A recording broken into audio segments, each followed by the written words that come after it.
नमस्कार, स्वागत है आपका इंडिया न्यूज के डिजिटल प्लेटफॉर्म पर। मैं हूं आपके साथ अतुल प्रताप सिंह।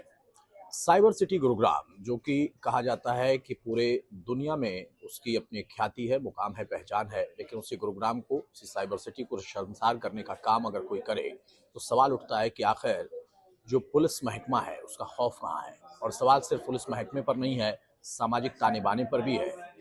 जो ताज़ा घटनाक्रम है वो आपको अगर बताऊं तो वाकई चौंकाने वाला है।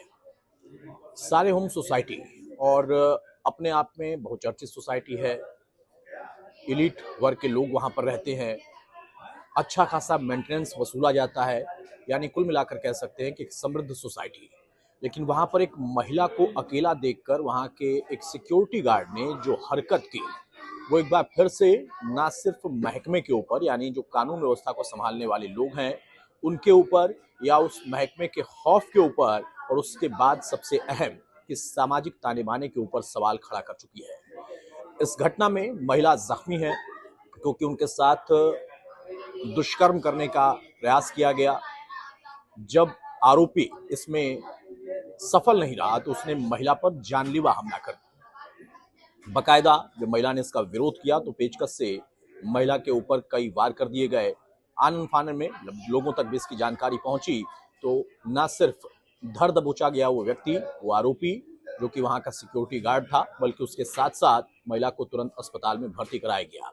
घटना जैसे ही चर्चा में आई, बहुत सारे लोगों की इस पर प्रतिक्रिया भी आई कि अगर एक महिला ऐसी सोसाइटीज में भी सुरक्षित नहीं रह सकती हैं तो फिर समाज के भीतर कितना बदलाव आया है। क्योंकि बेटियों को समृद्ध करने, बेटियों को और ज्यादा शक्ति देने के लिए सरकार की तरफ से अथक प्रयास किए जाते हैं। कोई भी सरकार हो अपनी तरफ से हर संभव कोशिश करती है, लेकिन कुछ घटनाएं जब हो जाती हैं तो वहां पर फिर ये प्रश्न फिर से सबके सामने खड़ा हो जाता है कि आखिर बदलाव क्यों नहीं आ रहा, और ये जो विकृति है, ये विकृति आखिर बढ़ती क्यों चली जा रही है। महिलाएं अगर सोसाइटीज के अंदर भी अकेले होने पर सुरक्षित महसूस नहीं करेंगी, या इस घटना के बाद ये साबित हो गया कि सुरक्षित नहीं है, तो फिर आखिर किस तरीके का बदलाव हमने किया या बदलाव हुआ।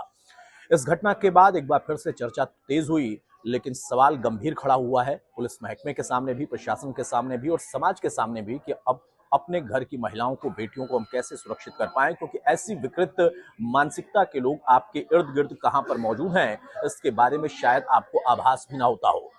सोसाइटीज के जो लोग हैं या फिर इस सोसाइटी के जो प्रबंधन से जुड़े लोग हैं, उन लोगों को भी इस पर विचार करना होगा, क्योंकि वेरिफिकेशन के बाद, तमाम दस्तावेजों को इकट्ठा करने के बाद कहा जाता है कि हम किसी को यहाँ पर रिहाइश देते हैं, या फिर यहाँ पर कोई अगर काम करने वाला हो, चाहे घर में काम करने वाली मेड हो या फिर सिक्योरिटी गार्ड हो, उन सबके सुरक्षा दस्तावेजों को, उनकी जानकारी को पूरी तरह से एकत्रित करने के बाद ही उनके लिए कोई फैसला होता है कि वो यहाँ पर काम करेंगे या नहीं करेंगे। लेकिन एक सुरक्षा कर्मी अगर इस तरीके की घटना को अंजाम देता है तो फिर वहां पर सवाल उठता है कि आखिर उसकी सिर्फ मानसिकता विकृत हो गई अचानक से, या फिर ये सोची समझी एक विकृति हमेशा से उसके मन में थी, मौका लगते ही उसने इसे जाहिर कर